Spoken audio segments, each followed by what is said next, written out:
أعوذ بالله من الشيطان الرجيم بسم الله الرحمن الرحيم.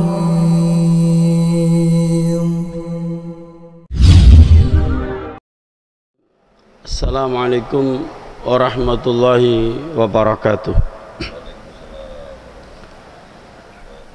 إن الحمد لله نحمده ونستعينه ونستغفره ونعوذ بالله من شرور أنفسنا وسيئات أعمالنا. من يهد الله فلا مضل له ومن يضلله فلا هادي له. أشهد أن لا إله إلا الله وحده لا شريك له وأشهد أن محمدا عبده ورسوله الذي لا نبي ولا رسول بعده. يا أيها الذين آمنوا اتقوا الله حق تقاته ولا تموتن إلا وأنتم مسلمون. أما بعد فإن أصدق الحديث كتاب الله وخير الهدي هدي محمد صلى الله عليه وسلم وشر الأمور محدثاتها فإن كل محدثة بدعة وكل بدعة ضلالة وكل ضلالة في النار. Ma'asyiral muslimin rahimani wa rahimakumullah, para bapak, ibu serta saudara sekalian, jamaah salat subuh, jamaah pengajian Masjid Mujahidin yang mudah-mudahan dirahmati oleh Allah. Alhamdulillah, mari kita bersyukur kepada Allah Ta'ala. Pada pagi hari ini Allah telah menggerakkan, melangkahkan kaki kita di rumah Allah ini untuk menunaikan sholat subuh berjamaah, dan kita duduk sebentar untuk mendengarkan hadis-hadis Rasulnya Muhammad SAW dibacakan. Mudah-mudahan kehadiran kita di rumah Allah ini mendapatkan ridha, barokah dan ilmu yang bermanfaat. Amin ya rabbal alamin. Jamaah yang dimuliakan oleh Allah, kita lanjutkan kajian kita dari kitab Al-Adabul Mufrad. Terakhir kita sampai pada hadis ke 153, yaitu pertanyaan Rasulullah sallallahu alaihi wasallam kepada para sahabat, ayyukum malu warisihi ahabbu ilaihi min malihi. Apakah ada di antara kalian yang lebih mencintai harta ahli warisnya dibandingkan dengan hartanya sendiri? Lalu sahabat pun menjawab, ya Rasulullah, ma minna ahadin illa maluhu ahabbu ilaihi min mali warisi. Ya Rasulullah, saya kira tidak ada di antara kita itu yang lebih mencintai harta ahli warisnya atau harta orang lain dibandingkan hartanya sendiri. Ya pasti orang itu lebih suka, lebih cinta kepada hartanya sendiri daripada harta orang lain. Faqala Rasulullah sallallahu alaihi wasallam, maka Rasulullah pun bersabda, i'lamu annahu laisa minkum ahadun illa malu warisi ahabbu ilaihi min malih. Yaitu kata Rasulullah, ketahuilah bahwasannya ada di antara kalian itu harta, ya hartanya orang lain itu lebih dicintai daripada hartanya sendiri. Maluka ma qaddamta, hartamu itu ya adalah yang kau gunakan, ya yang kau gunakan, yang habis kau pakai. Di hadis yang lain, kalau berupa makanan yang kau makan sampai jadi kotoran. Kalau berupa pakaian yang kau pakai sampai rusak. Yang berupa tempat tinggal lah ya yang dipakai tidur, pakai istirahat. Yang kalau properti untuk simpanan belum tentu jadi hartanya, tidak dinikmati. Villa di puncak, di Batu sana belum tentu itu hartamu. Ya, jadi kalau berupa rumah dipakai, berupa makanan dimakan, berupa pakaian dipakai sebagai pakaian.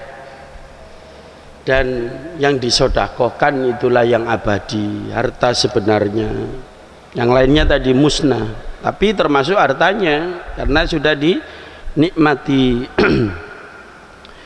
Maka disebut oleh Rasulullah maluka ma qaddamta wa malu wariska ma akhorta, dan hartanya orang lain atau harta ahli waris ya itu adalah yang kau simpan, kau taruh di bank tuh, deposito yang kau titipkan di lemari besi, ada emas batangan, ada berlian yang kau simpan, kau tinggal mati, itulah hartanya ahli waris, hartanya orang lain.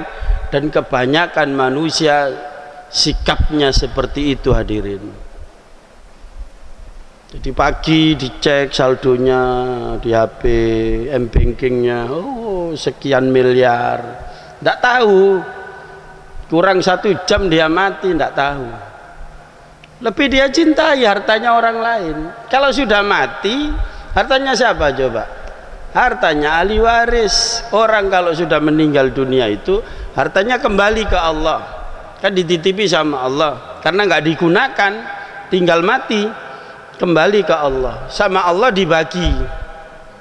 Jadi orang yang meninggal dunia itu ya mati-mati saja, hartanya kembali ke Allah, yang bagi Allah. Istrinya dapat berapa, atau kalau yang meninggal istri, suaminya dapat berapa, ditentukan sama Allah. Anaknya berapa, gitu. Jadi jamaah yang dimuliakan oleh Allah, ini peringatan dari Rasulullah SAW. Jangan sampai kita itu termasuk orang yang hubbud dunya, menumpuk-numpuk harta sampai ditinggal mati, nggak dimanfaatkan. Punya tanah dijual ndak, ditanduri ya ndak, disewakan juga enggak, disimpan tok, ditumpuk sertifikatnya, diwakafkan ndak, habis gitu tinggal mati. Iya, kalau anaknya ngerti, sodako, ini tanahnya bapak dulu saya wakafkan atas nama bapak saya. Kalau anaknya tidak paham, oh tukaran pak, rebutan warisan. Oleh karenanya hadirin sekalian, mari kita abadikan harta kita itu, kita infakkan di jalan Allah, dan kelak kita akan terbelalak. Oh, ternyata infak saya yang sedikit itu sekarang diganti oleh Allah sedemikian hebatnya, yaitu surganya Allah. Jamaah yang dimuliakan oleh Allah, ini hadis yang lalu. Sekarang hadis ke 154. Qala, berkata, yang dimaksud di sini adalah Anas bin Malik. Wa qala Rasulullah sallallahu alaihi wasallam, dan bersabda Rasulullah sallallahu alaihi wasallam, ma ta'udduna fikum rukub. Sekarang Rasulullah juga bertanya lagi. Jadi ini pembelajaran dengan metode tanya jawab. Jadi banyak metode pembelajaran, memasukkan ilmu kepada murid, kepada santri, kepada anak didik itu, atau kepada jamaah. Jadi dengan metode tanya jawab ini Rasulullah. Apa yang kamu tahu tentang orang yang mandul? Rukub, orang yang mandul, istilahnya orang yang tidak bisa punya anak. Pengertian umumnya, sahabat ini menjawab seperti umumnya orang. Qalu ar-rukubu alladzi la yuladu lahu. Orang yang mandul itu ya Rasulullah, orang yang tidak bisa punya anak. tidak melahirkan. Itulah orang mandul. Benar nggak Pak jawaban ini? Ya benar, memang begitu. Secara umum, ya secara umum memang seperti itu. Orang yang mandul itu orang yang nggak bisa punya anak. Ya tapi yang dimaksud oleh Rasulullah bukan seperti anggapan umum ini. Qala Rasulullah pun bersabda, lah bukan, walakinnar ruquba alladhi lam yuqaddim min waladihi syai'an. Orang yang mandul itu, kata Rasulullah, orang itu punya anak tapi tidak ada satupun anaknya yang bermanfaat untuk dirinya. Cara ngomong kasar, entek-entek beras tok, ya, entek sego, tapi tidak ada manfaatnya. Habis-habisin biaya dari kecil, dibesarin, disekolahkan, tapi selama hidupnya orang tuanya ini, anaknya ini ganyang terus, yang minum-minuman keras lah, yang tawuran, yang pemakai narkoba, ditangkap polisi jadi pengedar narkoba. Itu ada tetangga itu yang anaknya pemakai, Pak, memakai penyalahgunaan narkoba. Dan ditangkap polisi, tangkap. Dalam tanda kutip disuruh nebus. Ini kan sudah umum ini ya. Jadi sebelum di BAP itu masih bisa ditebus. Ditebus mahal Pak. Tawar menawar puluhan juta. Tawar menawar sama oknum ini. Akhirnya dibebaskan. Dapat 2 bulan, tangkap lagi. Tangkap lagi. Bilang ke saya, Ustaz mau pinjam fulus. Itu apa? Mana saya kena lagi. Dia sekarang bukan jadi pemakai lagi tapi jadi pengedar. Kata saya, wis lebono ae Pak, lebono ae ben kapok. Saya bilang gitu, jangan mudah-mudah ditebus, biar kasih pelajaran, biar di penjara tuh, biar rasakan dinginnya penjara, ya, biar kapok nih. Nah, jamaah yang dimuliakan oleh Allah, banyak orang tua yang tersiksa gara-gara anaknya sudah nggak membantu, nyusahin, sampai dewasa pun nyusahin orang tua. Itulah orang tua yang mandul itu. Apa salah anaknya? Iya, salah anaknya, tapi tidak mutlak salah anak. Hadirin sekalian, bisa jadi salah orang tua di dalam mendidik. Lihat sekarang, mari kita introspeksi. Ketika kita punya anak, ya, rata-rata ini, mohon maaf, anak kita tanya, nak, besok kalau kamu besar pengen jadi apa? Mesti jawabannya itu jadi dokter, jadi insinyur. Kalau zaman saya dulu gitu, insinyur itu wah gitu Pak. Padahal itu ada gelar S1 di bidang teknik ya Pak ya. Bahkan ada yang bilang jadi dokter Andes.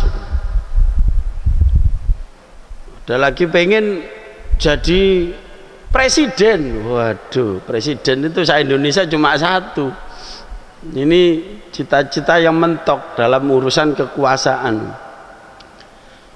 Semua jawabannya gitu.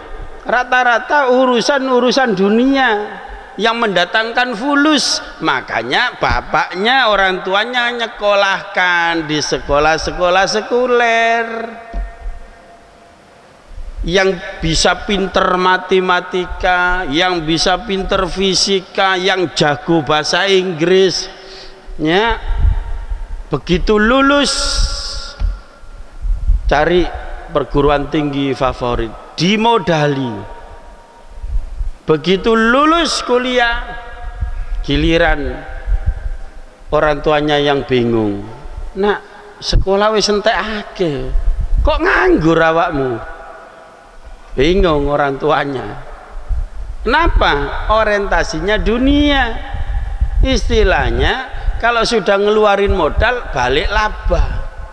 Itu pun kalau anaknya dapat kerja belum tentu ingat orang tuanya.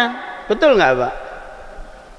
Banyak setelah bekerja habis gitu menikah plus wes nggak ingat sama orang tuanya yang besarkan sejak kecil. Siapa yang salah kalau begitu?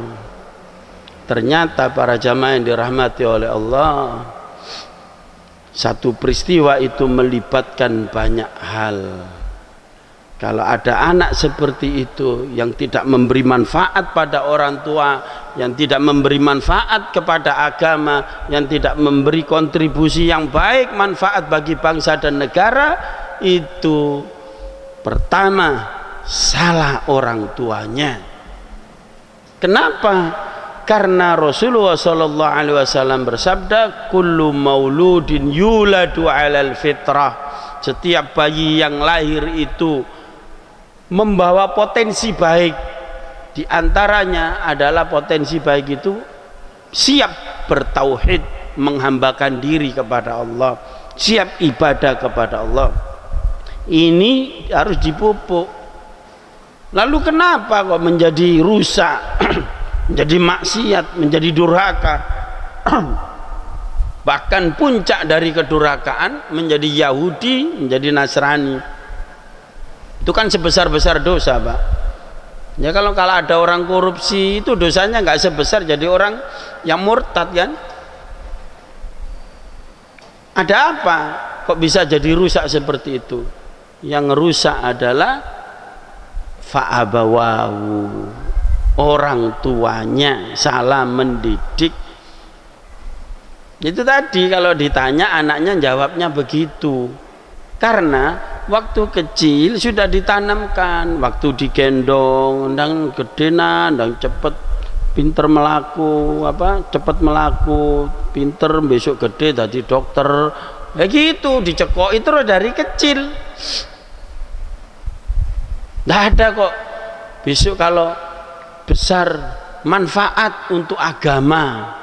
Paling ditulis dalam kotak akiko itu, ya, berguna semoga jadi anak jadi anak soleh kalau laki-laki, berbakti pada orang tua, berguna bagi bangsa dan negara. Cuma tulisan tok, tapi seterusnya tidak dididik ke arah yang manfaat itu tadi.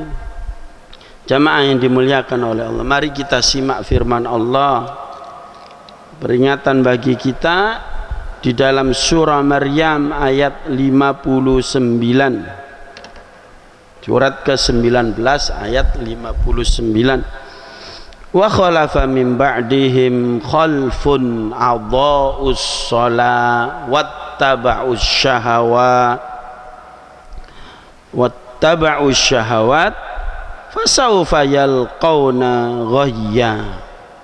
Maka datanglah sesudah mereka ini, sudah orang tuanya meninggal dunia, diganti oleh generasi pelanjutnya yang lebih jelek, yang lebih rusak lagi. Apa cirinya? Adha'us shalah, meremehkan sholat. Bukan tidak Islam, ngaku Islam tapi tidak sholat. Sholat itu nomor loro, nomor siji ku syahadat loh. Kan jadi kayak pelecehan gitu ya.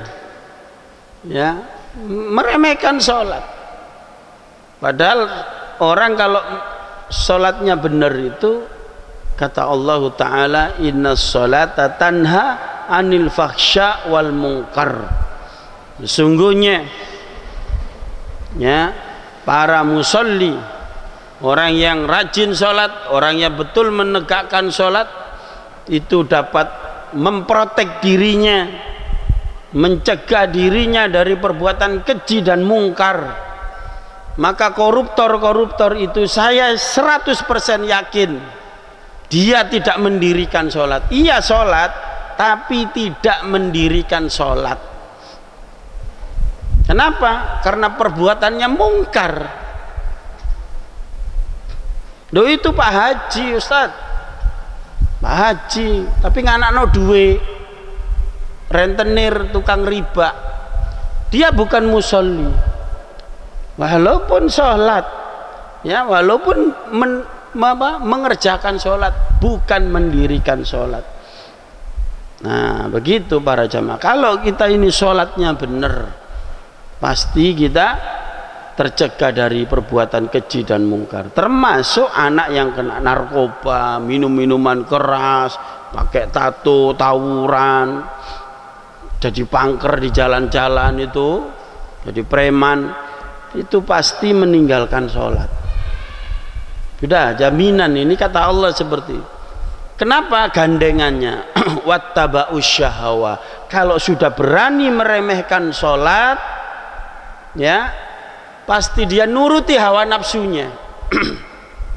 Nuruti hawa nafsunya, pengen makan ini itu dituruti semua, yang haram pun disikat, nggak peduli, itu dilarang sama Allah. Yang penting puas hawa nafsunya. Hawa nafsu makan, hawa nafsu seksual, hawa nafsu serakah terhadap dunia, tidak peduli ini miliknya orang, diambil. Itu karena akarnya meninggalkan atau tidak mendirikan sholat. Wasaufa yalqawna ghayya, maka kata Allah mereka ini menjadi sesat. Jamaah yang dimuliakan oleh Allah, jadi penting bagi kita itu tarbiyatul aulad, mendidik anak kita ya sejak dini para jamaah. Nah, sholat ini di situ setelah ditanamkan tauhid, sholat. Makanya umur 7 tahun sudah diperintahkan untuk sholat, diajak ke masjid. Ya, diajak ke masjid. Kalau jenengan jamaah punya ya jamaah subuh gini, punya anak sudah umur 7 tahun, ajak ke masjid. Takmirnya nulis ya Ustaz. Ya, dilarang bawa anak di bawah 5 tahun. Ada masjid gitu Pak, tulisannya dilarang membawa anak di bawah 5 tahun ke masjid. Ada positif, ada negatifnya. Saya tahu di YouTube itu di masjid di luar negeri itu disediakan pojokan gitu tempat bermain Pak untuk anak balita. Terus di situ ada ya semacam penitipan anak gitu. Orang tuanya jamaah ya sholat jamaah, anaknya dititipkan di situ bermain supaya terbiasa ke masjid sejak dini. Sejak dini. Maksudnya takmir ngelarang seperti itu wedi ngompol, wedi rame. Nah itu bisa disiasati ya kan. Yang jelas itu bukan larangan mutlak. Kalau saran saya tidak usah dikasih larangan-larangan, cuma dinasehati orang tua yang bawa anaknya ke masjid itu supaya tidak rame, didampingi. Jangan anak kecil dikumpulkan, anak kecil semua ya rame ya. Anak kecil sampingnya orang dewasa, sampingnya orang tuanya, sampingnya anaknya, begitu dileti ketika sholat itu. Apa ndak mutus sop Ustaz? Ini kadang orang ini gimana ya? Saya itu pernah Pak sholat jamaah di satu masjid, kemudian bawa anak saya gitu, diusir sama jamaah, bukan imamnya. Kalau imamnya sudah paham, imamnya teman saya, sana suruh ditaruh di pojok. Saya sudah di belakang di sop pertama itu ya, di sop pertama di samping kirinya imam itu, ini memutus sop katanya. Wes timbangannya gegeran, udah tak turuti. Nah, anak saya tak sampai di pojoknya barisan kayak gitu, di pojok. Ini tidak paham fikih orang seperti ini, keminter gitu loh. Sehingga apa yang terjadi para jamaah? Ya orang tua enggan atau tidak mau bawa anaknya ke masjid. Ya gara-gara seperti itu. Ada pemahaman bahwa anak itu memutus sop. Kadang juga ada anak sudah di sop itu, kemudian datang orang dewasa tarii mundur, padahal sedang sholat. Ini tidak benar juga, Pak.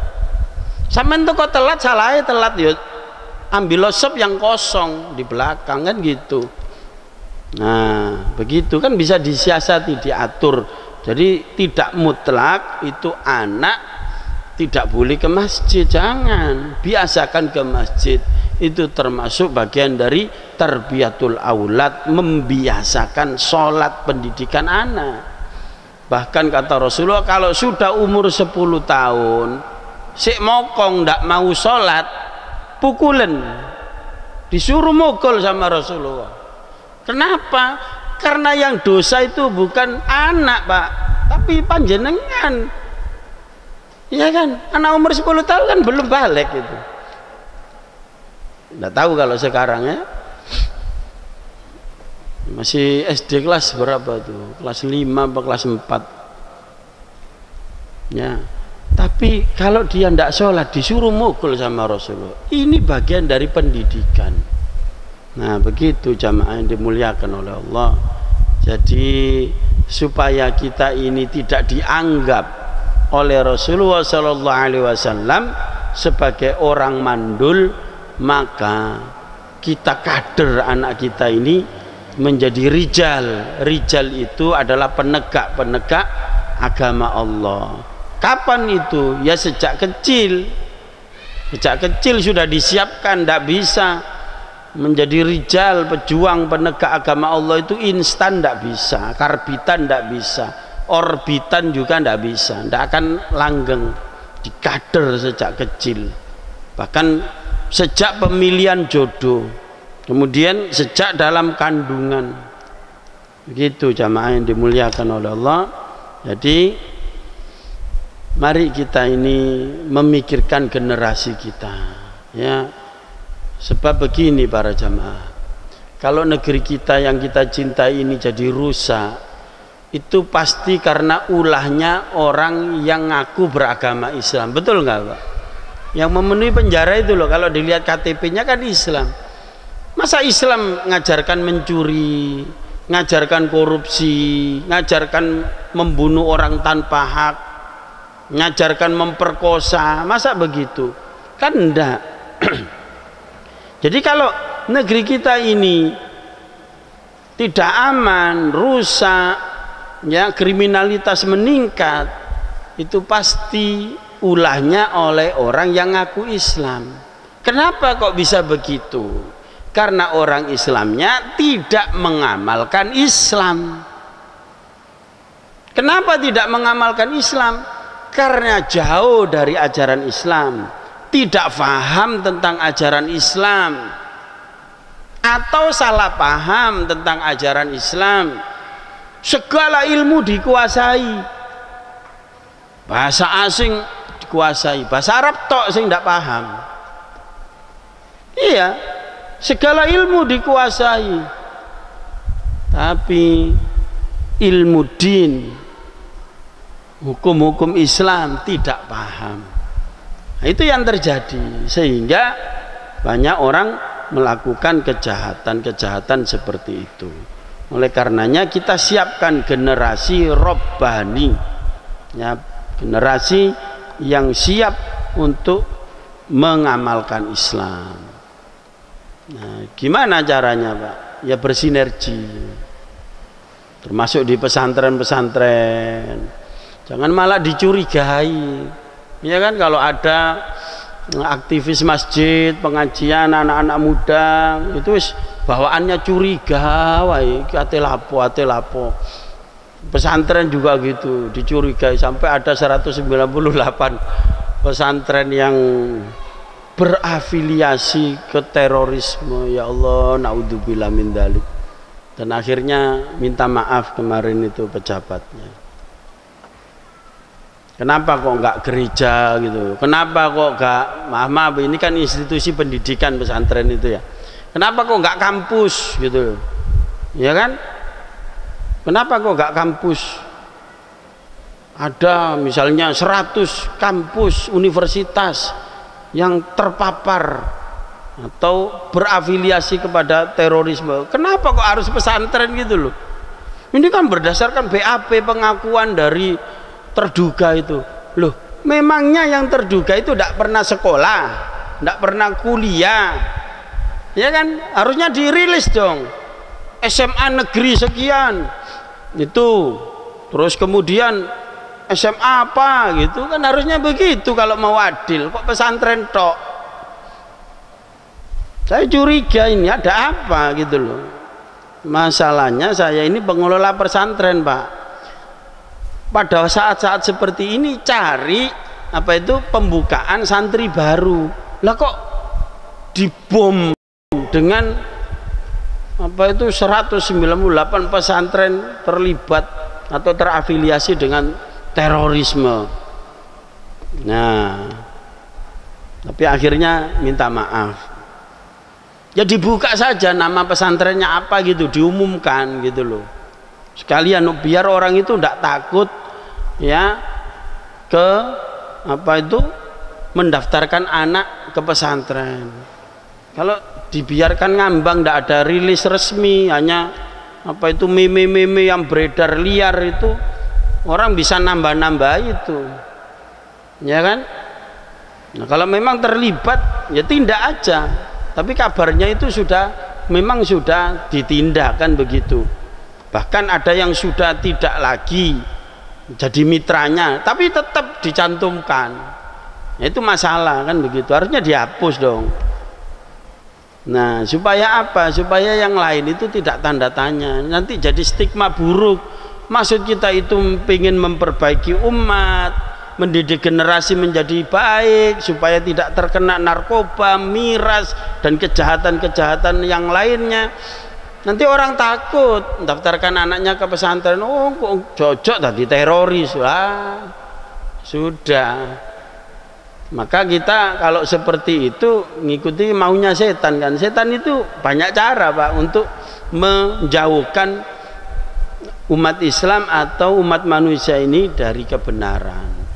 Maka jamaah yang dimuliakan oleh Allah, mari kita bersinergi ya antara ulama, umara, ya, rakyat, pejabat ini untuk kebaikan bangsa dan negara ini. Caranya gimana? Ya amalkan Islam. Kalau pejabatnya mengamalkan Islam, rakyatnya mengamalkan Islam, maka janji Allah akan menjadi baldatun thayyibatun wa rabbun ghafur. Saya kira cukup sampai sekian. Insyaallah kita akan lanjutkan pada kesempatan yang akan datang. Mudah-mudahan bermanfaat. Kurang lebihnya mohon maaf. Aqulu qouli hadza astaghfirullahal azim li wa lakum. Subhanakallahumma bihamdika asyhadu an la ilaha illa anta astaghfiruka wa atubu ilaik. Assalamualaikum warahmatullahi wabarakatuh.